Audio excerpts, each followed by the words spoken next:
actual ayudante de cátedra de la Ayudantía de Histología y Desarrollo Biológico Clínico, exdirector de la misma también. Y bueno, es un gusto poder compartir esta noche con ustedes y qué mejor que poder aprender un poco más sobre algo que vemos con frecuencia siempre en la práctica clínica, que son las neoplasias. Y más allá de lo que uno pueda conocer de lo básico, ¿no?, de la neoplasia, es cómo esta se puede manifestar clínicamente. Si bien la ponencia se llama síndromes paraneoplásicos, los síndromes paraneoplásicos solo son una parte de los aspectos clínicos de las neoplasias. Así que vamos a ver un poco más de manera completa, de manera global, lo que nos compete en relación a este tema. Así que sin más dilación, vamos a dar inicio. Les voy comentando que si tienen alguna pregunta, pueden interrumpirme, no hay ningún problema, si no al final en el chat yo lo voy leyendo. Igualmente si hay algún problema con mi audio, por favor me avisan, si no, pucha, yo me voy a estar perdiendo y todo ello. Por otra parte, las diapositivas sí se les va a compartir, no se preocupen por ello. Ahí van a tener todas las anotaciones y la bibliografía que he utilizado para hacer esta presentación. Bueno, iniciemos. A ver, listo, por acá. ¿Qué tenemos por aquí? Iniciemos primero con lo que es una introducción a las manifestaciones clínicas del cáncer, pero vamos a jugar en los mismos términos. ¿A qué me refiero con ello? Vamos a tener las definiciones claras para que podamos comprender cómo estas se van a ir interrelacionando con las manifestaciones clínicas. Por ello, para empezar, ¿dónde está mi punterito? Ajá, acá está. Quiero decirles lo primero, o lo siguiente, que neoplasia, chicos, y en su práctica, lo que no les habrán dicho, neoplasia no es lo mismo que cáncer. ¿Qué? Entonces, cuando yo digo NM está mal dicho, más o menos. Realmente, la neoplasia significa nuevos crecimientos. Pueden ser tanto benignos como malignos. O sea, el término neoplasia no implica intrínsecamente que sea algo maligno. Por ejemplo, un fibroadenoma de mama es una neoplasia, pero es una neoplasia benigna. O sea, no tiene un componente maligno de cáncer. Porque cuando uno habla de cáncer, se refiere a un crecimiento alterado por factores genéticos. O sea, el cáncer eminentemente tiene una base genética y cuando hay una mutación, una alteración en estos genes que van a controlar, que van a regular el crecimiento celular, ahí hablamos de cáncer. Y el cáncer sí tiene la característica de ser maligno, porque estamos hablando de un crecimiento sin control, además de otra cascada de procesos genéticos, moleculares que van a ir ocurriendo y van a llevar a las patologías concernientes. Entonces, vamos a enfocarnos así en las manifestaciones clínicas del cáncer, o en todo caso, mejor dicho, de las neoplasias en general, sea un tumor benigno o sea un tumor maligno. Para empezar, una que siempre vemos, una que siempre escuchamos en la práctica es la caquexia, pero operacionalmente, ¿cómo uno puede definir la caquexia? De la siguiente forma, que esto va a ser los consensos que he logrado encontrar, la bibliografía, tengo que corregirlo de abajo, discúlpenme, lapsus brutus alianzus, para que lo puedas ir leyendo. Pero en sí, se menciona que la caquexia es la pérdida inintencionada, es decir, la persona no es que adrede está perdiendo el peso, no, sino que por procesos que no logra controlar, vamos a decirlo, involuntarios, el peso va disminuyendo. Principalmente es una pérdida de masa muscular, con o sin pérdida de la grasa. Y esta pérdida inintencionada de peso tiene que ser mayor o igual al 5% del peso en general en 6 meses. Es decir, la caquexia es un estado hipercatabólico. Alumno, ¿qué es la caquexia? Doctor, es un estado hipercatabólico. ¿Y cómo se mide? Es la pérdida del peso en más del 5% en los últimos 6 meses, que puede ser más o menos distinto al famoso síndrome constitucional que uno menciona en la práctica, ¿no? Que la pérdida del 10% en los últimos 6 meses, bueno, son variaciones, pero oficialmente, operacionalmente, si lo quieren poner de esa forma, la caquexia es lo que te estoy presentando acá. ¿Y en qué etiologías yo puedo ver la caquexia? A propósito de lo que estamos viendo el día de hoy, los cánceres. Cáncer de pulmón, cáncer de colon, y se reporta que en un 80% de pacientes con cáncer de páncreas y cáncer gástrico van a presentar caquexia, es decir, es mucho más pronunciada en estos dos tipos de tumores. Por otra parte, hay otras causas no tumorales, como puede ser tanto el síndrome de inmunodeficiencia adquirida, una enfermedad renal crónica terminal, la insuficiencia cardíaca crónica y el EPOC. ¿Cómo es esto, no? Porque, por ejemplo, si quiero analizar el caso del EPOC, ¿qué sucede en el EPOC? La persona tiene un grado de hipoxia relativa. Y justamente como cualquier movimiento le genera un gran esfuerzo como tal, entonces va a tratar de evitarlo. Después, es bien interesante la fisiopatología de la caquexia en el EPOC, porque tiene que ver bastante con el componente ventilatorio, con el componente emocional, entre otras cosas, que es lo que va a llevar justamente a esta pérdida inintencionada, voy a resaltar mucho eso, inintencionada de peso. Ahora, hay tres términos que pueden llegar a confundirse, pero realmente no son lo mismo. En este caso, caquexia, inanición y sarcopenia. Vamos a ir profundizando uno de esos tres. Este cuadrito que te quiero mostrar. Mira, en la caquexia, ¿qué pasa? Disminuye el peso, obviamente, más del 5% del peso en los últimos 6 meses. Disminuye el músculo esquelético. También se va el tejido adiposo, pero no es algo, digamos así, que se dé siempre, sino que puede ser relativo. Puede haber pérdida de grasa como no puede haberla. Hay un mayor gasto de energía en reposo y también hay una mediación de proteínas inflamatorias. Por otra parte, la inanición, que es cuando uno dice uno se muere de hambre, no, la inanición básicamente, hay una disminución de peso, pero el músculo esquelético se encuentra más o menos invariable de por sí, no hay una pérdida de la masa muscular. En cambio, de lo que se está valiendo mayormente el organismo para poder sobrevivir y poder cumplir esos requerimientos energéticos es del tejido adiposo, quien va a pagar pato y va a ir disminuyendo. En este caso, el gasto de energía también va a ser mucho menor, porque acá el paciente está en actividad, entonces, digamos, está en su día a día, por así decirse. Y las proteínas inflamatorias no van a tener ninguna participación, porque es un proceso más o menos fisiológico dentro de lo que cabe del organismo. Finalmente, la sarcopenia sí se define como un trastorno. Es un trastorno generalizado y progresivo ¿de quién? Del músculo esquelético. Y eso tiene que quedar bastante claro, o a diferencia de la caquexia. La caquexia, como les digo, es un estado hipercatabólico que puede implicar tanto el músculo esquelético como el tejido adiposo, los dos, y que va a estar mediado por proteínas inflamatorias. En cambio, la sarcopenia es un trastorno principalmente ¿de quién? Del músculo esquelético. Y una cosita más, para que no te quedes ahí con el conocimiento incompleto. Supone que hay una menor cantidad y una menor calidad del músculo. A eso es lo que se refiere la sarcopenia. ¿Y dónde ves mayormente la sarcopenia? En pacientes mayores de edad, ¿no? Y recuerdas tus clases de geriatría, ¿cómo evalúas? Ya con algunos cuestionarios de por sí, ¿no? El más conocido, el SARC-F, ¿no? Que es lo que va a evaluar justamente algunos criterios de sarcopenia y otras pruebas mucho más confirmatorias que, bueno, no viene mucho al caso, pero que lo voy comentando de por sí. Es decir, la evaluación de la caquexia, de la inanición y sarcopenia es distinta. Y sus mecanismos también van a ser distintos. Principalmente, quédate que la caquexia va a estar mediada por ¿quién? Procesos inflamatorios que te voy a mostrar a continuación. Este cúmulo de células, imagina que es el tumor. Son células tumorales. Este vendría a ser el músculo. Y esto de acá va a ser el tejido adiposo. ¿Cómo estos tres se van a interrelacionar para generarme la caquexia? El tumor va a generar a las citocinas proinflamatorias más comunes. Los tres grandes, el Harry, Hermione y ¿cómo se llama? Y el Ron, básicamente, ¿no? Que son los tres que siempre paran juntos. Acá igualito, ¿no? Una línea por acá. Células tumorales van a producir al famoso factor de necrosis tumoral alfa, interleucina 1 e interleucina 6. Esos tres siempre paran juntos. Y si quieres un poco más, te pongo acá interleucina 8 e interleucina 10. Estos amiguitos de acá, estas situaciones proinflamatorias, lo que van a hacer es actuar a nivel del músculo y, en primera instancia, aumentar la proteólisis. Van a empezar a destruir la cadena de aminoácidos que están componiendo estos músculos.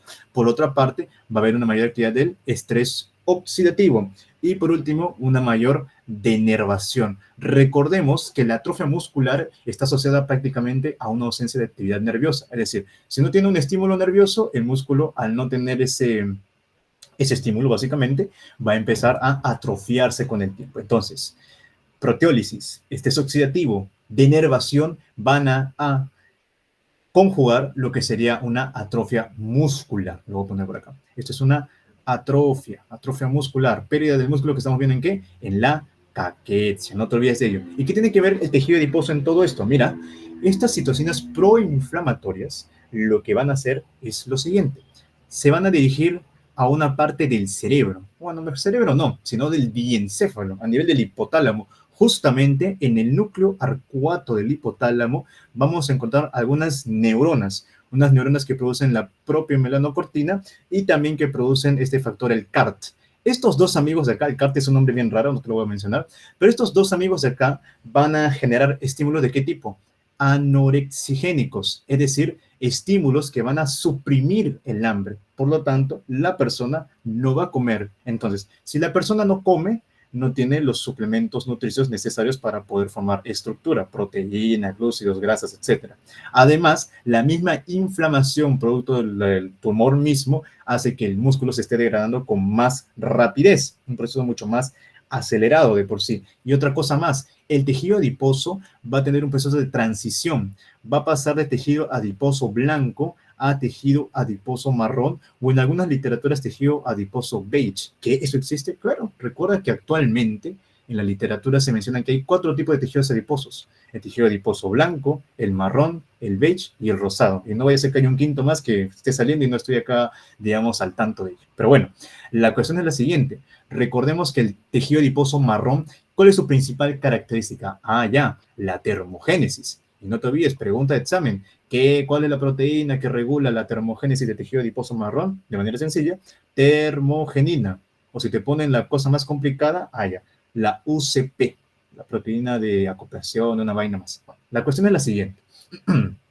La termogenina se produce en la mitocondria del tejido adiposo marrón. Esta termogenina lo que va a hacer es que a nivel de la cadena respiratoria, o sea, en la fosforilación oxidativa y todo ello, uno sabe por cultura general que se produce ATP. Pero cuando hay una gran actividad de la termogenina de por sí en este tejido adiposo marrón, en vez de producir ATP, lo que vas a producir es calor. ¿Y de dónde crees que va a venir ese calor? El calor no se va a formar de la nada, sino que tiene que haber algún precursor mismo. Efectivamente, el calor va a venir de una mayor lipólisis del tejido adiposo blanco. Es por ello que, abundando en estos 3 factores, la parte de la atrofia muscular, la parte de las neuronas anorexigénicas y también la mayor lipólisis del tejido adiposo blanco, justamente por la termogénesis, es que uno configura la caquexia. ¿Y de dónde viene todo esto? De procesos inflamatorios, proteínas que no vamos a ver que medien procesos tanto como la inanición como la sarcopenia, sino que netamente es inflamatorio en la caquexia. No te olvides de ello, por favor. Así que ten en cuenta bastante ello cuando veas a un paciente con algún tipo de cáncer que justamente está, en este caso, pudiendo padecer la caquexia, ¿no? Obviamente tenemos que ceñirnos bastante a la definición operacional, pero ya el proceso fisiopatológico para poder llegar a este resultado ya lo estás conociendo en este momento. Esto es por un lado. Sin embargo, los tumores también pueden tener algunos efectos locales y hormonales. Y esto tiene que hacer bastante diferencia cuando hablemos de síndrome paraneoplásico, porque un síndrome paraneoplásico no guarda una relación directa como con el tumor que le está provocando. Es decir, y vamos a ver más adelante, ¿no? Puede haber un cáncer de pulmón que te puede estar generando una clínica neurológica o una clínica endocrinológica. Obviamente por cercanía, por aparatos o no sé, por la semántica misma, ¿no? No guardan relación alguna. Ese es el síndrome paraneoplásico. Sin embargo, efectos locales y hormonales no cuentan o no se clasifican dentro de la definición de paraneoplásico, porque son causados de manera directa, por así decirse, por el tumor mismo. Y te voy a dar 2 ejemplitos para que entiendas este punto. Lo que estamos viendo acá son resonancias magnéticas en el primer lado y abajo estamos viendo una radiografía con enema de bario. Bueno, la cuestión es la siguiente. Si tú te das cuenta acá, vemos toda la estructura encefálica, pero hay algo que me llama bastante la atención, que es este amiguito de acá, esta gran masa hiperintensa.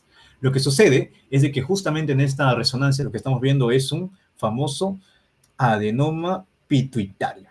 Ajá, el famoso adenoma pituitario. Y el adenoma pituitario es muy interesante analizarlo desde el punto de vista anatómico. Recordemos que está por encima de la silla turca, prácticamente en la celda hipoficiaria, y que tiene algunas estructuras circundantes, principalmente lo que viene a ser la parte del, ¿cómo se llama? Del seno cavernoso, también la parte de lo que son los pares craneales, el par 3, 4, 6, y en alguna medida, y lo más importante, en la parte de abajito, el quiasma óptico. Entonces, cuando uno hace ese análisis anatómico, se da cuenta, a ver, si yo sé que un cáncer es un crecimiento descontrolado por alteraciones genéticas, este adenoma, por ende, va a ir creciendo con el tiempo. Va a crecer, crecer, crecer, crecer, crecer. Y es obvio que por efecto de masa va a empezar a ¿qué cosa? A comprimir, a irritar las estructuras circundantes. Y es justamente lo que se llama efectos locales del tumor. Por ejemplo, mira esto de acá. Recordemos que abajo de este tumor, ¿quién estaría? Estaría el quiasma óptico. Y es que justamente los adenomas pituitarios se caracterizan por una clínica a nivel de la visión, que vendría a ser la famosa hemianopsia bitemporal heterónima, que, por ejemplo, si tengo acá los dos ojitos y lo divide en dos cuadrantes, el cuadrante temporal nasal, nasal temporal, me voy a dar cuenta de que la persona no va a tener la visión de los campos temporales, por lo que estamos viendo justamente acá. Por lo sencillo de lo siguiente, ¿no? Vamos a hacer acá, a ver si me sale. Esta es la WP. Esto va por acá y esto va por acá. Recordemos que justamente en esta zona del quiasma óptico va a haber como que una pequeña decusación, justamente lo que son las fibras. Mismo lugar en la cual va a haber una compresión de las mismas. Entonces, vamos a darnos cuenta por acá. Tararán, voy a poner acá. Imagínate que el adenoma pituitario está aquí. Está haciendo una compresión justamente lo estoy pintando acá de naranjita. Ahora quiero que veas lo siguiente. Voy a utilizar otro color para que te puedas dar cuenta. A ver. Listo. Entonces, estas radiaciones que estamos viendo acá en la parte de las fibras nasales son las que van a dar finalmente la visión del campo temporal. Lo mismo sucede en este lado. La fibra nasal da la visión del campo temporal. Entonces, si yo comprimo las fibras nasales, que me están decusando, me doy cuenta que al hacer la compresión no voy a poder visualizar, obviamente, lo que son los campos temporales. Por eso hablamos de una hemianopsia bitemporal heterónima, ¿no? Que no cumple que sean del mismo lado, sino que son de los dos lados distintos, ¿no? Tanto izquierdo como derecho. Eso viene a ser una manifestación clásica de compresión de quiasma óptico por adenoma pituitario. Pero no nos quedemos solo ahí. El adenoma pituitario también puede ser de tipo funcionante o no funcional. Funcional y no funcional. En este caso, si fuese funcional, va a depender, ¿no? Qué tipo de célula es la que está proliferando más. Si fuese una adenoma con una gran cantidad de células productoras de TSH, allá puedo hablar de un hipertiroidismo de tipo secundario, que esté justamente en la glándula pituitaria. Por otra parte, si tuviese una gran producción de ACTH, puede estar hablando de un Cushing, o mejor dicho, una enfermedad de Cushing, porque si es síndrome de Cushing es más o menos a nivel de la glándula, pero si es más arribita, estamos hablando de la pituitaria. O también podría estar hablando de un aumento de la GH, la hormona de crecimiento, una acromegalia, secundaria a ¿quién? A un adenoma pituitario. Sin embargo, no olvidemos lo siguiente. Los adenomas no funcionales, que generalmente son de tipo gonadotropina, valga decirlo, estos adenomas no funcionantes son la principal causa de hipopituitarismo, es decir, en vez de que produzcan hormonas, se van a bajar a todas ellas. Así que, por favor, tenlo bastante en consideración cuando tengas un adenoma pituitario. Además de otras manifestaciones claras, ¿no? Por ejemplo, como está rodeado esto de la dura madre, recordemos que en la dura madre hay algunos receptores nerviosos o receptores sensitivos como tal. Entonces, al haber un efecto de masa, se van a empezar a comprimir y van a generar la típica cefalea, ¿no? Que no es una cefalea, obviamente, como si fuese, ¿qué te puedo decir? De un accidente cerebrovascular o otra cosa, pero es una cefalea continua que difícilmente cede con analgésicos y todo ello, que es justamente por razón del efecto de masa que tenemos acá. Justamente tu famoso, ¿cómo se llama? Doctrina de Monroe. Por otra parte, lo que estamos viendo aquí vendría a ser una radiografía con enema de bario. Lo que quiero que te des cuenta es toda la parte del colon, pero aquí, en esta zona, se corta. Y es que lo que vamos a observar en esta zona de acá vendría a ser un tumor o un cáncer de colon, mejor dicho, cáncer de colon. Presumiblemente, y si no me equivoco, es un cáncer de colon izquierdo. Entonces, justamente los cánceres de colon pueden tener clínica, también dependiendo un poco en la ubicación en que se encuentren. Acá repasando un poco de tu gastroenterología, a ver, o tu cirugía, ¿no? Dependiendo de qué estés llevando actualmente. Si fuese un cáncer de colon derecho, generalmente estos son los más sangrantes, es decir, son los que generan más anemia de tipo ferropénica. En cambio, si fuese un cáncer del lado izquierdo del colon, generalmente son los de tipo obstructivo. No te vas a ver, se va a cursar con ausencia de flatos, con estreñimiento, entre otras cosas. Entonces, ten eso bastante en consideración. El cáncer de colon derecho es el más sangrante, el que genera más ferropenia, y a decir verdad son los tumores más grandes de por sí, por la palpación de masa. En cambio, los tumores o cáncer de colon del lado izquierdo son los más obstructivos, los que van a generar la clínica de obstrucción intestinal. Entonces, lo que estamos viendo acá, el famoso signo de la manzana mordida que se ve bastante en los cánceres de colon. Incluso también creo que en cáncer de esófago, cuando le haces ¿cómo se llama? El esófago varitado, también se puede observar esa típica imagen del carcinoma epidermoide de colon, ¿no? Eso para decir, ¿verdad? Esas son algunas consideraciones que, como les menciono, no entran dentro de la definición de síndrome paraneoplásico. Pero vamos a hablar de lo que tú has venido el día de hoy, que es justamente síndromes paraneoplásicos. Y como hay una gran tendencia con neuro, vamos a empezar con neurología. Los neurológicos los he dividido tanto en los centrales y los periféricos. Sin embargo, te vas a dar cuenta que incluso se van a poder subdividir. Y eso va a depender mucho de en la ubicación en la que se encuentren, sea a nivel, por ejemplo, encefálico, a nivel de la médula espinal, de los ganglios de la raíz dorsal, entre otras cosas más.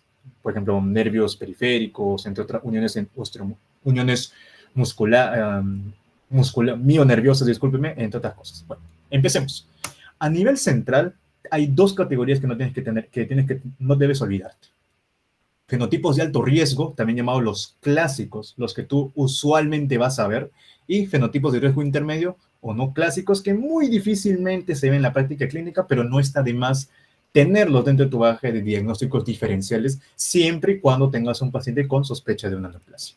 Bueno, empecemos con uno bastante común, uno que es bastante reportado a nivel neurológico, la encefalitis límbica. Esta encefalitis límbica es un cuadro de inicio subagudo y de progresión rápida. Generalmente está asociado al cáncer pulmonar de células pequeñas, también llamadas las OAT cells o cáncer microcítico, que dice que le ponen algunas en literaturas. Entonces, acaba de afectar todo el sistema límbico que está acá siendo resaltado en esta imagen. Recordemos algo. De por sí, los cánceres de pulmón de células pequeñas forman parte de lo que son los centrales. Recuerda que son dos, el cáncer epidermoide y el OAT cells, el microcítico, ya que los periféricos corresponden al cáncer de células grandes y también a quién, al adenocarcinoma de pulmón, que son más o menos lo menos común. Los principales son los centrales, el carcinoma epidermoide y el OAT cells. Esta encefalitis límbica, así como otros cuadros que vamos a ver, van a estar mediados por anticuerpos. El principal anticuerpo que se logra, digamos, encontrar en los pacientes con la clínica de encefalitis límbica es el anti-Hu, también llamado el ANA1. Son sinónimos básicamente, ¿no? Solo para que no te confundas y pienses que son dos cosas distintas. O también anticuerpos contra el receptor B-GABA, como tal, los GABAérgicos. ¿Cuál es la triada clínica que me debe a mí hacer sospechar de que estoy ante una encefalitis límbica? Primero, la alteración en la memoria de trabajo o memoria de corto plazo.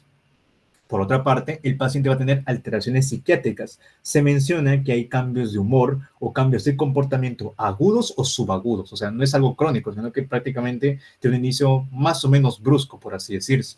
Y también la presencia de convulsiones focales. Y estas convulsiones focales cursan con trastorno de la conciencia. Eso también hay que tener en cuenta, con trastorno de la conciencia. Entonces, esta vendría a ser la triada clínica que uno logra encontrar mayormente en pacientes con encefalitis límbica. Otra cosa más vendría a ser la disfunción cognitiva, en algunos casos, ¿no? Un poco más ya avanzados de por sí. Pero esto es lo que uno logra encontrar, el anti-Hu y el anticuerpo contra receptores GABA-B, como tal. Este viene a ser la encefalitis límbica.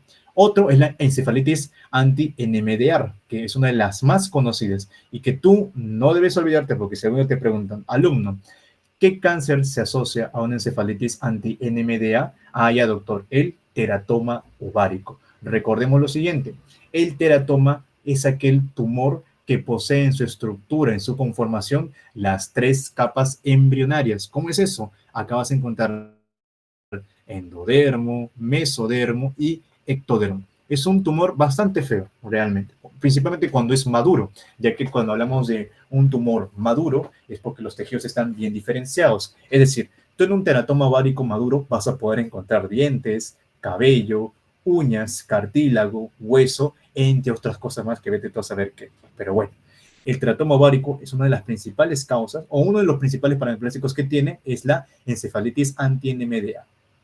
¿Cómo puedo yo encontrarlo? De la siguiente forma. Va a haber alteraciones de tipo cognitiva, principalmente a nivel de la memoria y el habla. También los pacientes van a cursar con disinencias y o convulsiones. A nivel psiquiátrico se describe que estos pacientes tienen episodios de psicosis, alucinaciones como tal. Hay una disminución del nivel de conciencia progresivamente y también tienen alteraciones a nivel autonómico, las famosas disautonomías. Estas disinesias, quería comentarles, empiezan con esto de acá, que justamente vienen a ser como que algunos movimientos o algunos espasmos, mejor dicho, espasmos periorales. como si tuviesen unos pequeños espasmos periorales a nivel de la boca, lo que te puede indicar que justamente este paciente pueda estar cursando con encefalitis anti-NMDA. Eso sí, creo que lo tengan bastante en consideración. Otro es la encefalomielitis. Y creo que te das cuenta un poco de la progresión, ¿no? Como una es encefalitis límbica, que se centra netamente en el sistema límbico, ¿no? Que estamos observando justamente acá. Luego va progresando a todo el encéfalo, encefalitis de por sí, y ahora vemos que encefalomielitis puede comprometer tanto a nivel del encéfalo como también la médula espinal. O sea, la clínica va a ser mucho más variada. ¿Qué anticuerpos pueden mediarlos? También el anti-HU o el anti-CB2. Y la clínica es la siguiente. Datos de encefalitis, que lo hemos visto anteriormente, ¿no? Puede ser tanto la alteración de tipo psiquiátricas, las cognitivas, también puede ser un poco lo problema de las convulsiones, pero a ello se le va a agregar lo siguiente. Va a tener cuadros de mielitis y estas mielitis pueden caracterizarse por parecias a nivel de los miembros, sean miembros superiores o miembros inferiores, una neuropatía sensorial y también con lo que deben las disautonomías. Entonces, creo que vayas viendo que hay una progresión de por sí, ¿no? Encefalitis límbica, que son una porción, la encefalitis anti-NMDA, que es mucho más completa, y la encefalomielitis, que compromete ya todo el sistema nervioso central, cerebro y médula espinal. Obviamente hay otros casos, por ejemplo, hay uno que es que no le he mencionado, ¿no? Porque la verdad me pasaría todo el día hablando de síndromes paraneoplásicos, lo cual no es tanto la idea, sino comentarles los más frecuentes, por así decirse, que vendría a ser la encefalitis del tallo encefálico.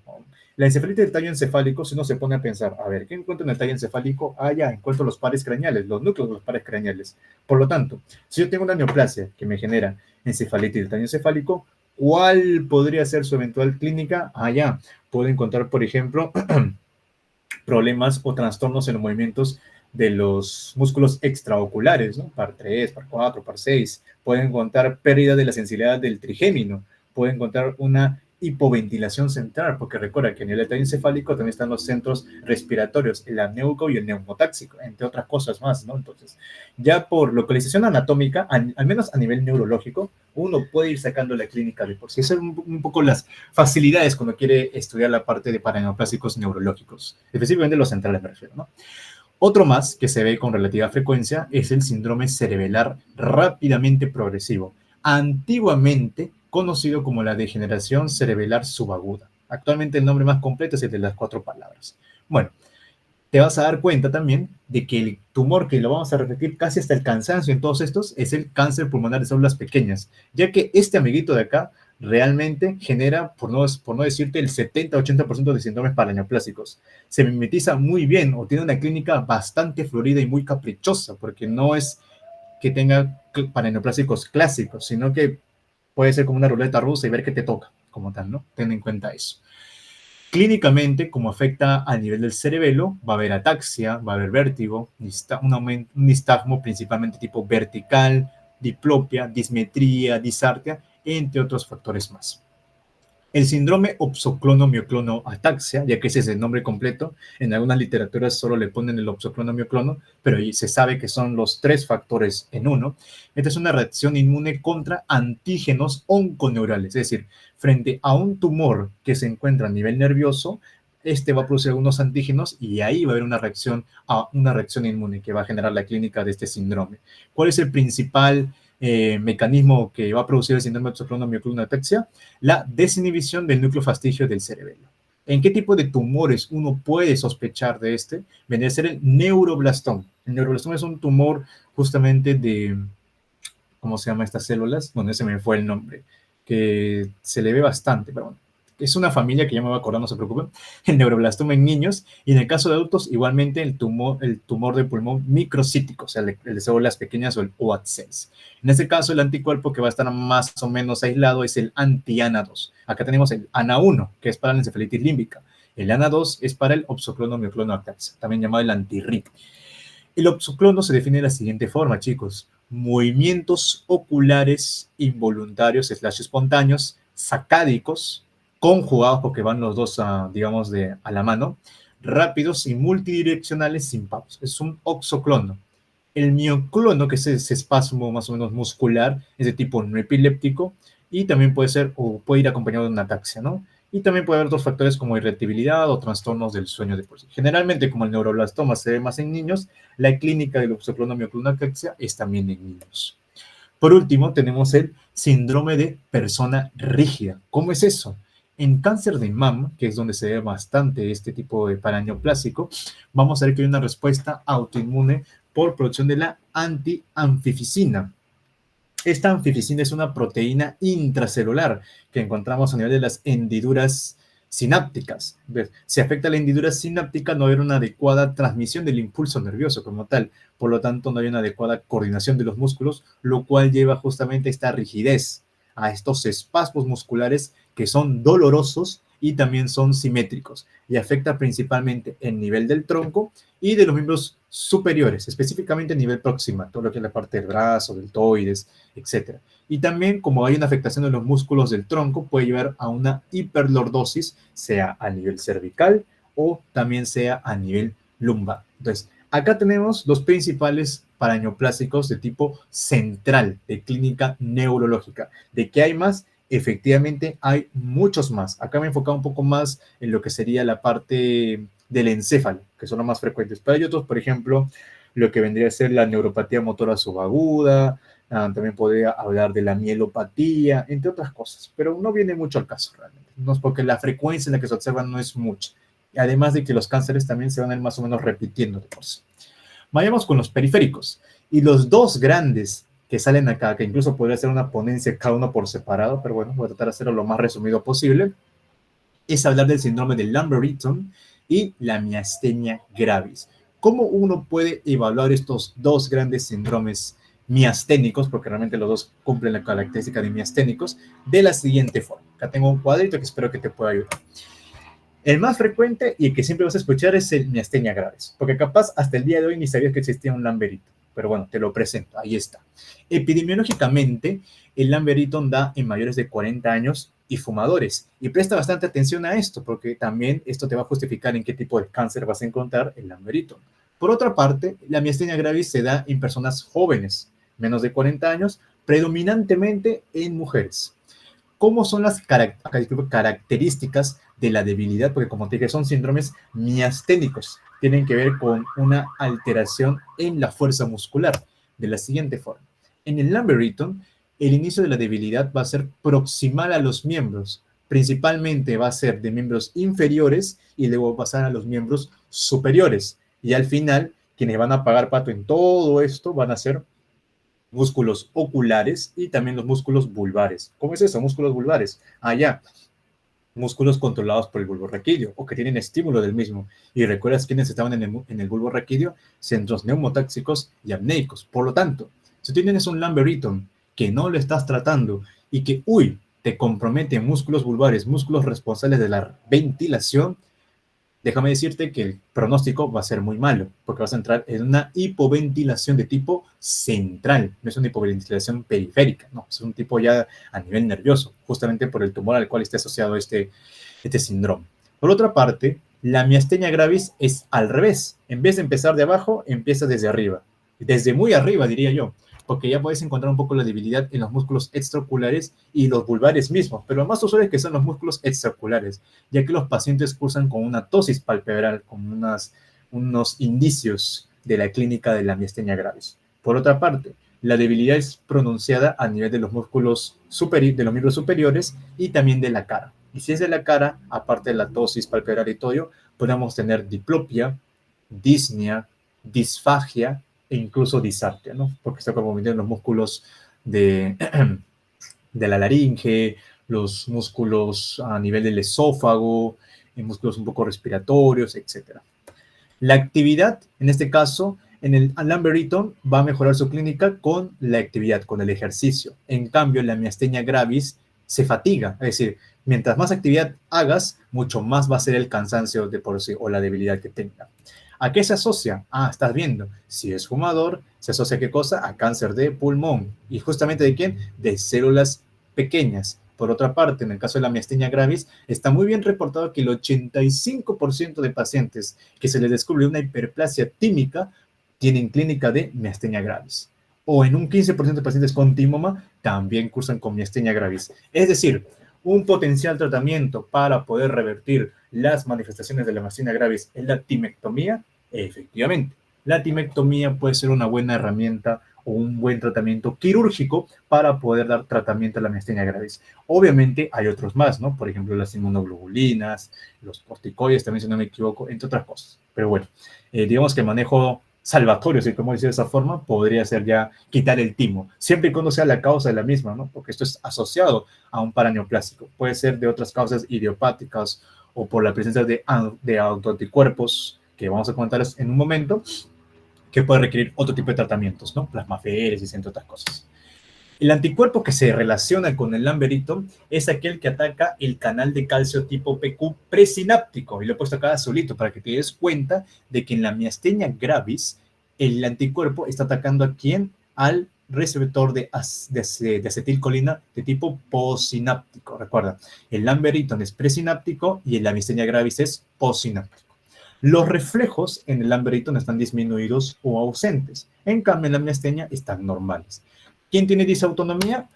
El lamberitón tiene disautonomía. ¿Y cómo se expresa? Boca seca, principalmente. La miastenia gravis no cursa con disautonomía, y si a esto le haces una prueba llamada el test de Joly o estimulación nerviosa repetitiva, en la cual le vas a dar algunos pequeños impulsos justamente a estos nervios, o sea, aparte de los músculos, va a haber un aumento de las respuestas en el lamberitón, pero va a haber una disminución en el caso de la miastenia gravis. Entonces, hasta aquí tendrías ya un cuadro que te puede salvar en cualquier momento, ¿no? Para poder diferenciar cuando yo hablo de un lamberitón, cuando yo hablo de una miastenia gravis, principalmente por la clínica, el tumor asociado, la fatigabilidad, que es su relación con la actividad, me refiero, si uno mejora con la actividad que es el lamberitón o empeora con la misma la miastenia gravis, y también el anticuerpo que estaría atacando al receptor. Uno es presináptico y otro es postsináptico. No te olvides de ello. Estos son los síndromes paraneoplásicos neurológicos de tipo periférico, de la unión de la placa mioneural. Ahora, hablemos de los endocrinológicos, los más divertidos, diría yo, un poco más coloridos incluso. En los endocrinológicos lo vamos a poner en el semáforo. Los más comunes de rojo, los menos comunes de amarillo y los más raros de verdecito. A ver, empecemos con el más común de todos, que incluso te hablé en adenoma pituitario, porque es posible que te pueda dar un adenoma pituitario con gran preponderancia o gran proliferación de células corticótropas, que vendría a ser el síndrome de Cushing, o mejor dicho, enfermedad de Cushing, dependiendo en dónde la encuentre, ¿no? En este caso, estamos hablando de una secreción ectópica de ACTH para unos tumores que pueden también producir la hormona liberadora de corticotropinas. Pero lo usual es la adrenocorticotrópica. El cáncer más asociado, nuevamente, cáncer pulmonar de células pequeñas. Es decir, el resumen de esta presentación es que cada vez que tú sospeches de un cáncer de pulmón de células pequeñas, piensa en todos estos diferenciales. Obviamente en base a lo que tú observes en tu paciente, pero siempre con las consideraciones presentes del caso, ¿no? Recuerda, y esto antes que se me olvide, el tumor microcítico de pulmón es de tipo neuroendocrino. Es por eso que tiene tanto clínica neurológica como clínica endocrina. Esa es la definición correcta. Es un tumor neuroendocrino. Hay otros tumores neuroendocrinos también, como puede ser el bronquial, el tímico, el famoso feocromocitoma, que ya tiene su clínica, ¿no? Que es la cefalea, las sudoraciones profusas y las palpitaciones, que también te pueden dar un caso de síndrome de Cushing. Incluso el carcinoma medular de tiroides también, a pesar de que su principal manifestación, no paraneoplásica obviamente, es el aumento de la calcitonina. No te olvides de eso, por favor. Cáncer medular de tiroides, aumento de calcitonina. Bueno, todos hemos visto un Cushing, creo, en nuestra práctica clínica. Si no, mira la imagen que tenemos acá. ¿Cómo se caracteriza un Cushing? Por tres cosas, chicos. Y esto lo he sacado del del New England Journal of Medicine. En este caso, las tres principales manifestaciones que uno tiene que buscar en un Cushing es la cara de luna llena o cara redonda que estamos viendo justamente acá, la osteopenia o la osteoporosis y también la debilidad muscular. Esos son los que se encuentran prácticamente en el 80 a 75% de pacientes con síndrome de Cushing. Los otros que son contributorios también para poder llegar al diagnóstico son la obesidad, la plétora facial o ese enrojecimiento típico que estamos viendo acá en los cachetes, en las mejillas, la hipertensión arterial. En el caso de las mujeres, por esta gran actividad del cortisol y todo ello logra bloquear el eje gonadal y puede dar casos de oligo u amenorrea y hirsutismo también, ¿no? La presencia de vello en un patrón androide en el caso de las mujeres, ¿no? Por ejemplo. Y también acá estamos viendo que es una obesidad de tipo central de por sí y la presencia de estas estrías de tipo nacaradas, estrías rojas vinosas, como se describen en la literatura, bastante típicas del síndrome de Cushing. Sigamos. Otro bastante común es el SIHAT, síndrome de secreción inadecuada de hormona antidiurética. Y acá sí bastante ojito, ¿eh? Porque tienes que hacerle su diferencial cuando lleves nefrología y todo ello con la diabetes insípida, porque digamos que son semejantes, pero se diferencian en la osmolaridad como tal. Eso te lo voy dejando para que ya lo investigue más adelante. Pero sentémonos en el SIHAT. Recuerda que la hormona antidiurética hace antidiuresis, es decir, evita que pierdas agua. Por lo tanto, si yo tengo una secreción inadecuada, es decir, yo secreto demasiada antidiurética, ¿vas a botar agua? No vas a botar agua, sino que vas a botar poquitito, pero vas a hacer una orina bien concentrada. Por lo tanto, en nuestro organismo vamos a empezar a retener mayor cantidad de líquido. Por lo tanto, va a haber una situación de, ¿cómo podría decirlo? De hipervolemia, si como sea de esa forma. Si hay mayor cantidad de líquido, las sales, la osmolaridad va a empezar a disminuir. Es decir, hay una menor osmolaridad plasmática. Ahora, como la antidiurética actúa a nivel de túbulos colectores, receptores B2, y en este caso evita de que haya una diuresis, que se pierda agua, uno empieza a acumular agua y la orina va a salir mucho más concentrada. Es por ello que la osmolaridad de la orina sale más elevada, prácticamente 3 cruces de elevación, bastante sales, todo lo que tú quieras. Nuevamente, la hormona antidiurética lo que hace es evitar la diuresis, la pérdida de agua. Es decir, tu cuerpo va a empezar a acumular agua. Y si se acumula agua, va a haber una sobrecarga hídrica. Y eso hace de que haya una mayor cantidad de agua por encima de las sales o de los electrolitos que tengamos en nuestro cuerpo. Por lo tanto, la osmolaridad plasmática, la osmolaridad en la sangre va a estar disminuida. En cambio, como no estás botando agua por la orina, sino poquitito nomás, la orina va a salir mucho más concentrada. Es decir, la osmolaridad urinaria va a estar aumentada, aumentadísima, diría yo. Y esto va a llevar a una situación llamada hiponatremia, euvolémica, hiposmótica. ¿Cómo es esto? Vas a tener una cantidad de líquido normal en el cuerpo, o sea, no es que tengas hipovolemia o algo así, no, es una euvolemia realmente, el SIHAT. Pero al tener una gran cantidad de agua por encima de las sales, lo que vas a hacer es una situación de hiponatremia, ya que no va a haber un adecuado equilibrio de estos electrolitos de por sí. E hiposmótica, porque la osmolaridad plasmática está disminuyendo. No te vayas a olvidar de ello, ¿no? Es un efecto por dilución, ahí está, hay una hiperdilución a nivel de la sangre por la gran cantidad de líquido. ¿Y qué cáncer se asocia a esto? Igualmente el microcítico, incluso el de células grandes y algunos cánceres de próstata también avanzados. Técnicamente todo lo que ves con la hiponatremia, discúlpame, que puede ser cefalea, debilidad, convulsiones, náuseas y vómitos, y por último, alteración de la conciencia, el coma y finalmente la muerte. No te vayas a olvidar de ello, por favor, el famoso SIHAT. Y otro es la hipoglucemia. En algunos libros, por ejemplo, los que han leído el Robbins, de patología, ponen hipoglicemia secas. Pero realmente ese nombre no está bien dicho, ya que la hipoglucemia hay que separarla, por ejemplo, de la que la produce el famoso insulinoma. Yo te pregunto, en base a lo que te he dicho, y espero que puedas participar para que no sea tanto un monólogo mío, solo pido que escribas en el chat, nada más. La hipoglucemia que produce un insulinoma, es decir, un tumor de las células beta del páncreas, ¿sería un síndrome paraneoplásico, verdadero o falso? ¿Tú qué crees? ¿V o falso? La hipoglucemia del insulinoma es un síndrome paraneoplásico, verdadero o falso. Imagínate que te vienes en tu examen. ¿Qué marcas? Dudas. Doctor, no enseñó eso. Verdadero, me dicen acá. ¿Alguno más que quiera participar? Gracias, Michelle. No tengan miedo a equivocarse, chicos. Lo importante es equivocarse acá. En la práctica clínica, bueno, ahí sí, como estás más preparado, pues vas con todas las ganas. Recordemos lo siguiente, chicos. Los síndromes paraneoplásicos, e hice el ejemplo anterior porque quería que vaya un poco más a ese extremo. Imagina un tumor de vesícula biliar, ya si tú quieres, un tumor de la vesícula biliar, pero que justamente ese tumor de la vesícula biliar te genera una encefalitis límbica. Dices, pero no tiene nada que ver, o sea, la vesícula y el cerebro, ¿no?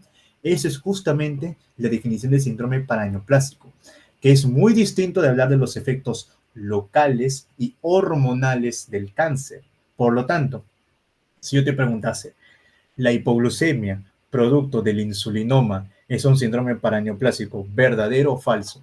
Tu respuesta debe ser falso. ¿Por qué debería ser falso? Porque justamente el insulinoma, como efecto directo, como efecto endocrino directo, produce insulina y eso va a llevar a una hipoglucemia. Lo que te estoy presentando acá ahorita es el síndrome paraneoplásico llamado hipoglucemia por tumor de células no islotes, es decir, células que no se encuentran en los islotes de Langerhans. Eso justamente te va a justificar de que no sea un efecto directo como podría ser la insulina del insulinoma, también llamados los famosos niche. En este caso tenemos tumores de origen mesenquimal, como los sarcomas, los famosos GIST a nivel gástrico, los tumores renales, los tumores de ovario y otros tumores neuroendocrinos. Y justamente estos tumores lo que van a hacer es producir el factor de crecimiento de tipo insulínico tipo 2. Y lo que hace este amiguito de acá es disminuir la insulina, disminuir el péptido C, disminuir la hormona de crecimiento, que son factores diabetogénicos, o sea, lo que van a estimular justamente el aumento de la glucemia y aumentar la relación de la misma. Entonces va a generar una hipoglucemia no asociada a células de los islotes. Y como te digo acá, grábate muy bien, por favor, este pequeño foquito de acá, esta pequeña idea.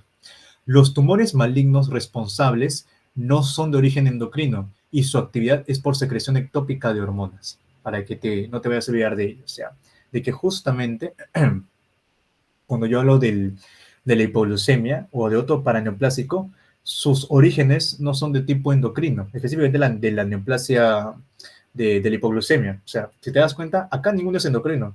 Ni el mesenquimal, ni el renal, ni el ovario, son órganos sólidos de por sí, ¿no? Pero justamente al generar el síndrome paraneoplásico, te genera esta secreción ectópica, ¿no? Como tal. Vayamos con otro, bastante conocido, que es la hipercalcemia. O sea, tú cuando veas el examen, por ejemplo, de calcio de un paciente, ¿no? Que no te sorprenda que veas el calcio elevado y tú digas, no, tiene una hipercalcemia, hay que tratarlo, ¿no? Puede ser una causa del mismo paraneoplásico de por sí. Pero se llama hipercalcemia asociada al cáncer. Y puede ser de dos mecanismos. El mecanismo humoral, el 80% de casos, y el mecanismo osteolítico local. ¿Cómo es eso? Mira esto de acá. El principal mediador en el humoral van a ser tres, no es solo uno. Tenemos a la proteína relacionada con la PTH, paratormona, producida por la paratiroides. Tenemos a la 1,25-dihidroxivitamina D y también tenemos a la PTH, que son los casos más infrecuentes, lo más usual es que veas a la proteína relacionada con la PTH. En el caso osteolítico local es por factores proinflamatorios, los famosos tres, los grandes tres, interleucina 1, 6 y TNF. También la proteína relacionada a la PTH. Pero bueno, acá están los cánceres que se relacionan a cada uno, específicamente este de acá. Cuando tengas un paciente con cáncer de pulmón o mama o renal avanzados, que no te sorprenda que tengas una gran cantidad de calcio en la sangre, una hipercalcemia, que posiblemente, presumiblemente, está asociada a proteína relacionada a la PTH. En el caso de la hidroxivitamina D, puede ser cáncer hematológico, la misma PTH por un tumor o adenoma de paratiroides, por ejemplo, entre otras cosas. Y acá está un poco la relación también, ¿no? Donde vamos a ver es que en todos hay un aumento en la actividad osteoclástica, o sea, de alguna u otra forma van a terminar estimulando el osteoclasto, que recordemos es la principal célula encargada de la resorción ósea, y va a ir un poco dejar de lado el papel del osteoblasto, que hace la acción contraria, que es generar hueso de por sí. Sigamos. Vayamos con los síndromes paraneoplásicos mucocutáneos, en otras palabras, dermatológicos, pero prefiero el nombre mucocutáneos por lo siguiente. Estas son todas las imágenes. Hay algo que son bastante curiosos, bastante de libro incluso, tendría que decirlo, pero que una que otra vez lo puedes encontrar, ¿eh? Eso sí te lo voy asegurando. Por ejemplo, el tercero lo he visto. Eso no te lo voy a negar. Y es bien curioso porque uno se acuerda y dice, oh, puede ser tal tumor, y efectivamente era el tumor en cuestión. Bueno, la acantosis nigricans asociada a cáncer, también llamada acantosis nigricans maligna. Esta acantosis nigricans maligna va a estar asociada en un 90% a adenocarcinomas gástricos. Es decir, cuando tú tengas un paciente con un cáncer gástrico, por ejemplo, cuando hagas tu evaluación de Borman, todo eso, trata de verle los pliegues. Fíjate en el cuello, en las axilas, en la ingle, intertrigio, etcétera, y búscale la acantosis nigricans, independientemente si es diabético o no, ¿eh? O sea, tenga este tumor y no es diabético, puede tener acantosis nigricans. ¿Por cuáles factores? Factor de crecimiento, disculpa, el factor de crecimiento tisular alfa, el factor de crecimiento insulínico tipo 1, factor de crecimiento de fibroblastos, o la hormona estimulante de los melanocitos tipo alfa, ¿no? O sea, por estos factores puede haber acantosis nigricans. Por otra parte, esto se va a presentar como zonas hiperpigmentadas en forma de placas, arterciopeladas o verrucosas en la axila, en la nuca, el intertrigo, como te había comentado. Así que no está de más que le busques acantosis nigricans maligna en caso de pacientes con sospecha de tumor gástrico. También en caso de pulmón, mama o próstata está descrito de por sí, ¿no? Ahora, asociado al adenoma gástrico hay otro paraneoplásico bastante del libro, pero que sí lo puedes llegar a encontrar si eres bien observador y también si le pides al paciente, ¿no? Que se descubra el polo y vas chequeando ahí su espalda. Y es lo siguiente, el famoso signo del Lesser-Trelat. El signo del Lesser-Trelat está asociado a adenocarcinoma gástrico. ¿Y cómo se manifiesta? Como una presencia súbita de queratosis seborreicas a nivel del tórax, del abdomen o la espalda. También llamado el famoso signo del árbol de Navidad, con o sin prurito. Y como te mencioné al inicio, esto yo lo he visto en mi práctica clínica. Bien curiosito, un caso de un Bormann 2, Bormann 3, que tenía su signo de Lesser-Trelat. Curioso, ¿eh? Así que no te olvides de estos amiguitos. Acantosis nigricans y el Lesser-Trelat que estamos asociados aquí en adenocarcinoma gástrico, 90%. Ojo, o sea, no es algo infrecuente, es algo que muy presumiblemente puedas verlo. El de acá es el famoso Erythroman giratum repens. Y este trabalenguas hace referencia a la forma serpentiginosa que posee este eritema. Por ejemplo, esta es una imagen del dorso de una paciente con un tumor pulmonar. Y es que en caso de cáncer broncopulmonar, en esófago, en mama o urogenital, puede presentarse este tipo de eritema con esta disposición bastante particular. Son bandas eritematosas serpiginosas de forma paralela y que también puede ir acompañada de qué cosa, hiperkeratosis palmoplantar y un poco de prurito. Al costado tenemos a su primo, el eritema anular centrífugo, y lo puedes diferenciar, ¿no? Mientras uno tiene una forma mucho más serpentiginosa, paralela, el anular centrífugo son justamente estos circulitos de acá, ¿no? Acá, acá, acá y acá. Este amigo de acá se relaciona a trastornos mieloproliferativos. Estos trastornos mieloproliferativos puedes verlo tanto en linfomas como en leucemias. Leucemias / linfomas. Ahí puedes ver el eritoma anular centrífugo. En la parte de abajo, pregunta de examen, que bueno, es algo rebuscado, ¿no? Porque que le encuentres es difícil, pero la asociación es bastante curiosa. Y es que cuando tú tengas un paciente con glucagonoma, un 70% de ellos puede cursar con eritema necrolítico migratorio. Este eritema necrolítico migratorio tiene placas eritematosas pruriginosas en la región inguinal, genital o glútea. O sea, toda la zona más o menos pélvica y perineal te vas a dar cuenta que hay un eritema o una placa bastante pruriginosa, eritematosa de por sí.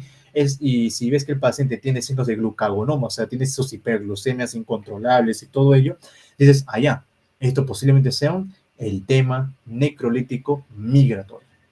Acá al costado tenemos la acroqueratosis paraneoplásica, también llamado el síndrome de Bassex. El Bassex está asociado a carcinomas epidermoides aerodigestivos. ¿Cómo es eso? Un carcinoma epidermoide de esófago, un carcinoma epidermoide de pulmón, por ejemplo, pueden darte una acroqueratosis, es decir, una mayor hiperkeratosis a nivel de los dedos, de la nariz, de los oídos, algunas placas como de descamación psoriasiformes, como se le mencionan ahí. Y por último tenemos al pénfigo paraneoplásico, es decir, este pénfigo que viene a ser este trastorno ampolloso a nivel de las mucosas o de la piel, dependiendo de cuál estemos hablando, está asociado bastante a linfomas de tipo non-Hodgkin o linfoma linfocítico crónico o la enfermedad de Castleman, que los invito a que lo lean, también bastante interesante. Ahí vamos a encontrar las famosas ampollas tensas o flácidas de compromiso mucocutáneo. Puede comprometer tanto las mucosas como la piel y que está asociada a una quelitis dolorosa y también a la estomatitis. Justamente estamos viendo acá, ¿no? La parte de la irritación, de la quelitis, no es alteración a nivel de las fisuras de los labios. Bueno, mi vacilón. la reumatología, chicos, porque realmente hay bastantes cánceres asociados a la parte reumatológica. Pero bueno, no voy a tampoco extenderme e irme en ya en esto. Lo que quiero que sepan es lo siguiente. Una manifestación reumatológica, es decir, músculo-esquelética o músculo-articular-esquelética, sería la osteoartropatía hipertrófica, también llamada el síndrome de Bamberger-Murray. Esta osteoartropatía tiene una triada clásica, es la triada de la acropaquia, o también llamada el clubbing, o los dedos en palillo de tambor, como puede estar viendo en esta imagen de acá, la efusión sinovial o sinovitis, y la presencia de periostosis, es decir, crecimiento, mayor depósito de hueso en huesos tubulares, ¿no? Principalmente huesos de metacarpianos, por ejemplo, como estamos viendo acá en el primer metacarpiano, el dedo gordito. ¿Qué cáncer se asocia a esto? Adenocarcinoma. Acá estamos hablando del adenocarcinoma, ¿te acuerdas? El periférico. Porque recuerda que los centrales, ¿quiénes eran? Allá, carcinoma epidermoide y el carcinoma microcítico. ¿Quiénes son sus principales mediadores? Se resalta bastante el factor de crecimiento endotelial vascular, así como el factor de crecimiento derivado de plaquetas o la prostaglandina E2, pero principalmente el PEG. Lo que va a suceder acá, y se ve bastante, por ejemplo, la osteopatía hipertrófica en pacientes con EPOC incluso, o bueno, un EPOC que ya está progresando incluso a un cáncer, ¿no? Por la cantidad de factor tabáquico que tiene, es bastante esta triada, ¿no? Incluso el clubbing, el famoso clubbing que estamos viendo acá, los dedos en pelillo del tambor, asociados a esta condición de hipopsia. Justamente esta hipoxia, como va a producir el factor inductor de hipoxia alfa, va a hacer de que justamente haya una mayor producción de estos factores neoangiogénicos, el factor de crecimiento endotelial vascular, lo cual va a generar mayor proliferación de vasos sanguíneos, más proliferación de tejido y justamente justifica lo que sería este aumento, ¿no? A nivel de las falanges distales de por sí, ¿no? La famosa acropaquia. Otro síndrome vendría a ser la poliartritis paraneoplásica. La poliartritis paraneoplásica hay que diferenciarla mucho de la artritis reumatoide. ¿Y cómo lo vas a hacer si yo no sé esto? Sencillito, mira esto de acá. Mientras que la artritis reumatoide, y escúchame muy bien, es una artritis, es una poliartritis simétrica, bilateral, aditiva, de pequeñas articulaciones, es decir, la articulación de la muñeca, las interfalángicas proximales o las metacarpofalángicas. La poliartritis paraneoplásica es casi todo lo contrario. En vez de afectar miembros superiores, afecta principalmente miembros inferiores. En vez de ser simétrico, es asimétrico. Sin embargo, se mantiene como una poliartritis de tipo bilateral de por sí. También puede llegar a afectar muñecas, ¿no? Pero principalmente miembros inferiores, sea tanto rodillas o sea tanto los tobillos. Y generalmente afecta a pacientes mayores de 50 años que cursan con algún tipo de tumor sólido, sea de pulmón, mamo, páncreas, o hematológicos como el linfoma o la leucemia mieloide aguda. Generalmente estas poliartritis son seronegativas. ¿Qué quiere decir que son seronegativas? Son factor reumatoide negativo o son anti-CCP, el antipéptido citrulinado, también negativos. Pero ojo, que no te sorprendas si también ves factor reumatoide positivo, el anti-CCP positivo, porque también hay casos en que se encuentran seropositivos, pero no son artritis reumatoide, sino que es poliartritis paraneoplásica. ¿Cómo te das cuenta? Porque clínicamente, cuando tú le vas a dar el corticoide o los fármacos antirreumáticos modificadores de la enfermedad, ya sea el metotrexate, por ejemplo, no mejoran. O sea, estos tipos de paraneoplásicos no mejoran con un tratamiento convencional, sino que tienen que utilizar otro tipo de tratamientos o en todo caso ir a la causa principal, que es el tumor en cuestión. Otro es el síndrome de fascitis palmar y poliartritis.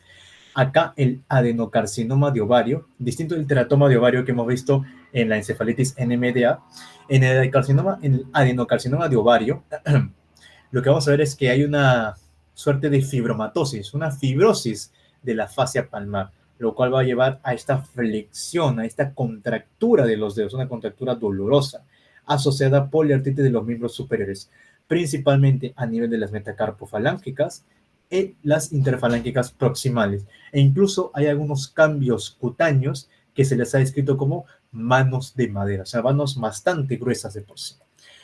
Esta imagen de acá ejemplifica algo llamado la púrpura, pero no cualquier púrpura, no una púrpura ya sea por púrpura trombocitopénica, no, no, no. Es una púrpura por vasculitis de pequeños vasos asociada a qué cosa? A un cáncer. En este caso estamos hablando de la vasculitis leucocitoclástica, porque todo lo que estamos viendo acá es la parte de la dermis, y me doy cuenta por la gran cantidad de tejido colagenoso. Pero justamente en la dermis van a haber bastantes focos de gran infiltrado inflamatorio de tipo mononuclear. Por eso hablamos de leucocitoclásticos, o sea, prácticamente hay como una suerte de ectasia, están prácticamente acumulados en pequeños grupitos en estas zonas. Pueden encontrar incluso algunos eosinófilos, neutrófilos, etcétera. Pero va a haber este carácter más o menos inflamatorio, ¿no? Que va a dar esta presencia de vasculitis, esta púrpura palpable en la piel del paciente, ¿no? Que no se dé con la vitropresión de por sí, hay que tenerla en cuenta. Ahora sí, otros dos que se podrían considerar, entre comillas, paraneoplásicos, pero que incluso se sabe que también pueden generar cáncer, o mejor dicho, que tienen mayor riesgo de generar cáncer, son la famosa dermatomiositis, y en este caso tenemos a la esclerosis sistémica, que también me da para ver una clase entera de estos dos amigos bastante interesantes, pero vamos con lo que a ti te importa. En este caso, ¿cómo yo puedo hacer el diagnóstico de dermatomiositis? Fíjate en la palabra, dermatomiositis. Necesito clínica cutánea, necesito clínica muscular. Este cuadro forma parte de las miopatías idiopáticas inflamatorias, no te vas a olvidar de ello. En la parte dermatológica, lo que uno tiene que hallar son más o menos una, dos, tres cositas. La primera, el famoso eritema heliótropo. Un eritema que justamente tiene predominio palpebral superior o incluso también palpebral inferior. El famoso eritema heliótropo, no te vas a olvidar. Otra cosa es estas famosas pápulas eritemato violáceo que encontramos a nivel de nudillos o que encontramos, disculpa, a nivel de los nudillos o también de las interfalángicas proximales, las famosas pápulas de Gotrón. Además, hay otros hallazgos también bastante sugestivos, ¿no? De una dermatomiositis en el plano dermatológico, como puede ser la, ¿cómo se llama esta cosa? La poiquilotermia, que vendría a ser como que la coloración rojiza, por ejemplo, a nivel de los muslos, a nivel de los brazos, etcétera. O sea, hay un enrojecimiento de por sí, pero principalmente son estos tres: poiquilotermia, eritema heliótropo y pápulas de Gottron. ¿Cómo te das cuenta que no es un rash malar típico de lupus? Fíjate bastante los pliegues. El compromiso de la dermatomiositis compromete tanto la parte de la parte de la mejilla y también la parte de la nariz. En cambio, en el lupus no es tanto así, esta parte se respeta. En la dermatomiositis va con todo. Por eso no es ese típico rash malar que se ve en el lupus. No, no, no. Acá es distinto. Acá afecta tanto a A y afecta tanto a B. En el plano muscular, lo que tienes que buscar es una debilidad a nivel proximal. ¿De qué se va a quejar el paciente? Doctor, no puedo peinarme, me cuesta mucho levantar el peine y poder, digamos, peinarme justamente, ¿no? O no puedo, digamos, levantar las cosas, los platos. Cuando subo las escaleras me cuesta bastante. Hay una debilidad a nivel de músculos proximales. Entonces, con esa clínica tú ya puedes decir, ah, ya, esta paciente posiblemente tenga una dermatomiositis. Pero como en reumatología nos gusta bastante los anticuerpos, tienes que buscar anticuerpos anti-mí, antimiosina, antimúsculo, todo lo que tú quieras. Incluso también, si quieres descartar una posible enfermedad pulmonar intersticial difusa, si ves un anti-HO1 positivo, tienes bastante riesgo del famoso síndrome antisintetasa. Te dejo ya para que lo busques luego. Así que no me voy a explayar mucho en ello. Lo que sí quiero decirte es lo siguiente, muy importante. Si tú tienes una mujer, porque esta es una patología mayormente en mujeres, con dermatomiositis, por favor, descartar tumor de ovario, descartar tumor de pulmón, descartar tumor de cervix, descartar tumor de páncreas, descartar tumor de estómago, por ejemplo, ¿no? ¿A qué quiero llegar con esto? Las mujeres con dermatomiositis tienen mayor riesgo de cáncer ginecológico. Se ve bastante que tienen cáncer tanto a nivel de ovario, cáncer de mama, cáncer de cervix. Entonces, un examen a nivel pélvico, siempre y cuando lo justifique, obviamente me refiero, o tenga la clínica, hay que descartarlo, ¿no? En una dermatomiositis, porque se ha visto que es un factor de riesgo para este tipo de neoplasias de tipo ginecológicas. Por otra parte, tenemos a la esclerosis sistémica. La esclerosis sistémica es justamente lo que su nombre dice, una esclerosis de todo el cuerpo. Acá estamos viendo un poco lo que se llaman los famosos, ¿cómo se llama esta cosa? Se me fue el nombre, la esclerodactilia. esclerodactilia, que es el engrosamiento de los dedos, los puff fingers, como si fuesen un poquito más hinchaditos. Incluso vemos acá en la parte de las puntitas algunas úlceras unguiales, también bastante típicas de la esclerosis sistémica. Esto de acá es muy indicativo de la esclerosis sistémica. Fenómeno de Raynaud, la famosa bandera, ¿no? Famoso bar. Porque recuerda, cuando hay un fenómeno de Raynaud, ¿no? Una exposición a agua fría, por ejemplo, la paciente va a decir, sí, doctor, mis dedos empezaron a cambiar de color. Primero se pusieron blancos, luego se pusieron azules, luego se pusieron rojos. Fenómeno de Raynaud. Y no te olvides, la esclerosis sistémica puede ser tanto cutánea como, o mejor dicho, puede ser de forma cutánea o extendida, ¿no? De por sí. Pues hay un acrónimo, el famoso CREST, que se asocia a la esclerosis sistémica, ¿no? Acá tenemos a la calcinosis cutis, tenemos al fenómeno de Raynaud, tenemos a la esophageal dysmotility, o sea, trastornos esofágicos, a la esclerodactilia y las telangiectasias. Entonces ahí vas buscando un poco ya uno u otro. Y la esclerosis sistémica, por ejemplo, cuando tiene compromiso pulmonar, se asocia a mayor riesgo de NM de pulmón. No te olvides de ello, por favor. ¿Por qué he querido hablar justamente de la dermatomiositis y la esclerosis sistémica? Porque es muy distinto hablar de una enfermedad reumática secundaria a un cáncer a que decir un cáncer secundario a una enfermedad reumática. Lo que te he dicho hasta ahora es que la dermatomiositis te aumenta el riesgo de cáncer ginecológico. Te he dicho que la esclerosis sistémica te aumenta el riesgo de cáncer de pulmón. Sin embargo, estos dos amigos también pueden ser producidos por algún tipo de cáncer. Por ejemplo, hay algunas neoplasias en las cuales hay mutación del gen de ARN polimerasa 3, que es justamente el anticuerpo que uno busca, ¿no? Para la esclerosis sistémica, que puede llegar a desencadenarlo, ¿no? Algunos tumores de pulmón, tumores de riñón, etcétera. En el caso de la dermatomiositis, también, por ejemplo, si hay un aumento o un tumor asociado a los anticuerpos NXP2, se ve que también tiene mayor riesgo de desencadenar dermatomiositis. Así que no te vayas a olvidar de ello. Ya estamos terminando. Esto es lo ultimito. Vayamos con los hematológicos, que esto es un poco más trámite, porque acaso tienes que tener en cuenta algunas manifestaciones que puedes ver en el hemograma, que no te deben, digamos, sorprender mucho, siempre y cuando, ojo, estés en un contexto de un paciente con cáncer, porque si estás frente a una infección o algún tipo de cosas por similar, no decir, ah, no, doctor, es cáncer, y el paciente se muere. No, no, no es tanto así. Mira, tenemos primero a la granulocitosis, es decir, hay un aumento de los granulocitos. ¿Y quiénes eran los granulocitos? Ya, los granulocitos eran los famosos polimorfonucleares. Acá un consejo, chicos. Yo sé que en la práctica clínica los doctores le dicen polimorfonucleares a los neutrófilos, pero en la realidad, en la evidencia, en la ciencia, polimorfonucleares son tanto neutrófilos, eosinófilos y basófilos. Pero bueno, en el argot médico ya está concebido que polimorfo nuclear es sinónimo de neutrófilos, lo cual es tan incorrecto porque son los más abundantes. Así que bueno, no hay mucha disquisición al respecto, solo una precisión. Clínica asintomático, lo que vas a encontrar es una gran cantidad de granulocitos a predominio de neutrófilos, pero sin desviación izquierda. Recuerda que la desviación izquierda son cuando hay una preponderancia de ¿qué? De formas inmaduras. ¿Qué otra cosa más te puede indicar una granulocitosis? Bueno, en Perusalem no tenemos estos exámenes, pero podrías usar la fosfatasa alcalina leucocitaria o el factor de crecimiento estimulante de colonias de granulocitos, ¿no? A nivel sérico. ¿Qué cáncer se asocia a granulocitosis? Pulmón, riñón, mama, ovario y vejiga. Luego tenemos a la eritrocitosis.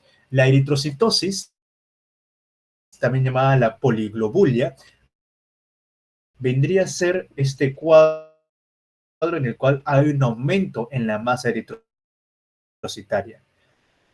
Lo que vamos a encontrar allí es justamente el aumento, o sea, si hay mayor cantidad de eritrocitos, hay mayor hematocrito.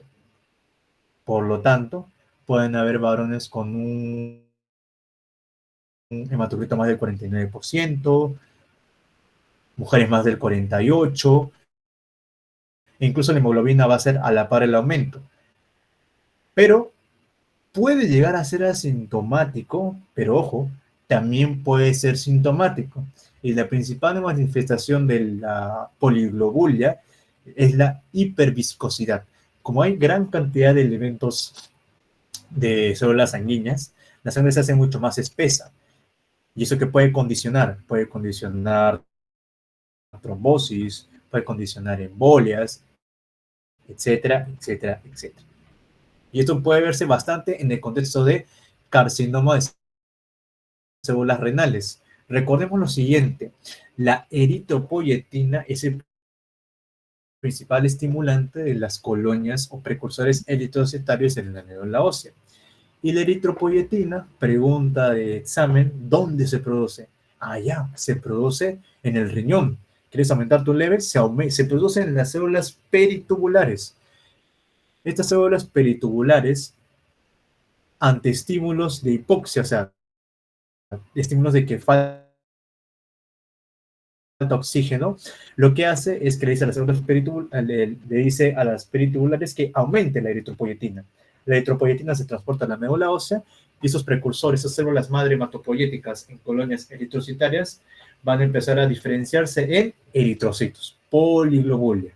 Pero vamos al caso contrario. En vez de tener bastantes eritrocitos, no tienes nada. Es decir, aplasia celular pura roja, o sea, solo la línea eritrocitaria es la que está pagando el pato. Y si no tienes eritrocitos, ¿cómo estás? Estás más cansado, estás anémico, tienes disnea porque no tienes un buen transporte de oxígeno, estás pálido, fatiga, e incluso puedes llegar a tener síncopes o lipotimias, ¿no? Eso también está asociado a una menor o ausencia de reticulocitos, que son las formas inmaduras, e incluso en la médula ósea conocen los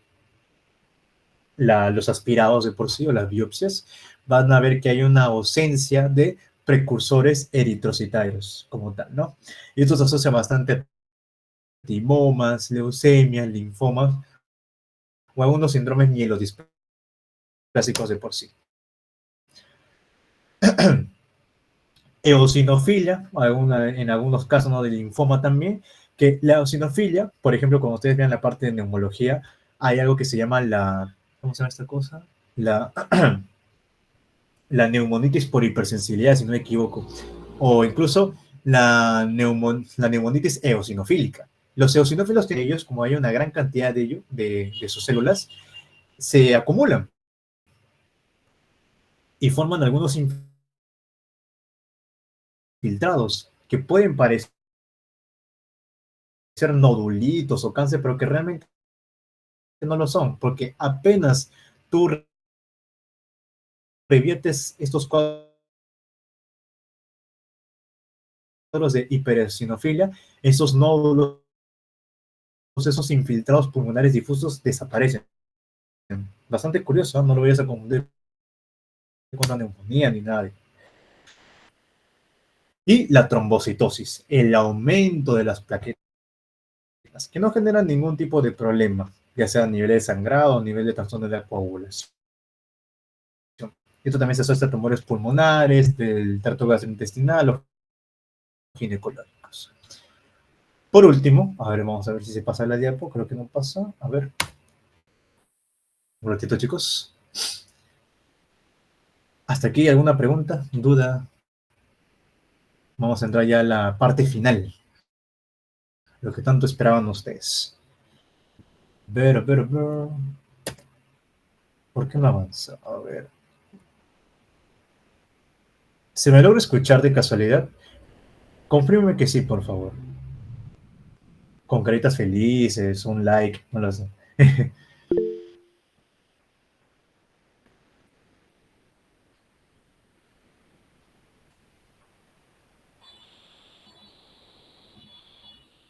¿Me escuchan, chicos? ¿Aló? ¿Algún alma caritativa? Sí se ¿Todo bien? ¿Todo escucha, chido? sí.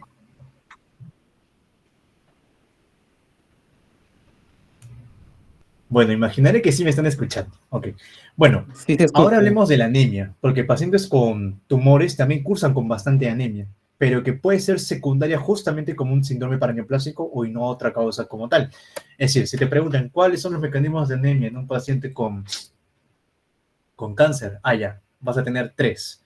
El primero ya lo hemos visto, que es la aplasia medular roja pura, pero otros 2 más podría ser una anemia hemolítica autoinmune o una hemolítica microangiopática en algunos casos, ¿no? Por ejemplo, la hemolítica autoinmune, que es lo más resaltante, que vas a tener test de Coombs positivo y vas a ver esferocitosis en el flujo de sangre periférico. Y eso se ve en algunos tumores de ovario, tumor dermoide, o sea, el quiste dermoide, ¿no? Por ejemplo, el teratoma maduro, de cervix y linfomas.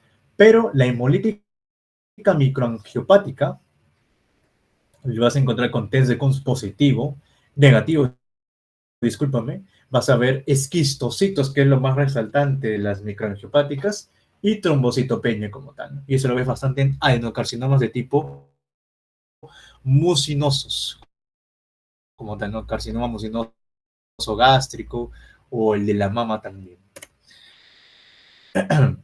Luego tenemos el síndrome de Trousseau, y acá sí me quiero detener bastante, porque mucho, lo que vas a ver bastante en el síndrome de Trousseau es la tromboflebitis. O sea, ¿cómo es esto? La tromboflebitis, como síndrome paraneoplásico, lo que van a encontrar son episodios de trombosis venosa profunda. Y esa trombosis venosa profunda la van a encontrar como tromboflebitis migratoria, tromboembolias pulmonares, que pueden ser tanto a repetición o de manera súbita. Pero como les vuelvo a decir, siempre es en pacientes con sospecha de cáncer, o sea, no por factores que te indiquen ellos de por sí, ¿no? ¿Por qué le pongo un asterisco al síndrome de Trousseau? Porque tromboflebitis en un contexto de cáncer de páncreas. O sea, cuando tengas esas 2 características juntas, se llama síndrome de Trousseau. Usar los términos adecuados y hablar con propiedad. ¿Cómo puedes darte cuenta? Las versiones están normalmente están dentro de los parámetros normales e incluso hay imágenes confirmatorias, ¿no? Haces una tomografía y te puedes dar cuenta del tremendo émbolo que hay ahí en los vasos pulmonares, ¿no? Como tal. Por último, vamos a tener la endocarditis trombótica no bacteriana. Y esta endocarditis, como no está asociado a las bacterias del grupo a los estafilos, estreptococos, etcétera, vamos a encontrar hemocultivos negativos, pero podemos encontrar en la ecocardiografía estas típicas vegetaciones de por sí, ¿no? Y obviamente los cuadros asociados a estas vegetaciones no trombóticas, digo, no bacterianas, como son las embolias de tipo arterial que te pueden dar un ACV, un síndrome coronario agudo, o incluso trombosis de la arteria mesentérica, lo cual cursa con dolor abdominal, o incluso trombosis de la arteria renal, que cursa con hematuria, por ejemplo, entre otras cosas más. Y esta endocarditis la vas a ver en adenocarcinoma mucinoso del pulmón, del ovario. Y bueno, chicos, colorín colorado, este cuento se ha acabado. Esto vendría a ser todo lo concerniente a una revisión a grandes rasgos para neoplásicos, y me tomaría prácticamente toda la noche hablando de ellos. Sin embargo, he querido darle más hincapié a los que considero que son los más importantes, los más frecuentes en práctica clínica, y a los cuales ustedes deben tener bastante presente cada vez que examinen a un paciente con algún tipo de cáncer.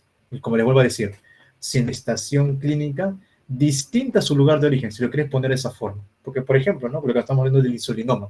El insulinoglucemia por insulinoma no es un síndrome paraneoplásico. Tuviese no lo sé, un tumor de ovario que me genere.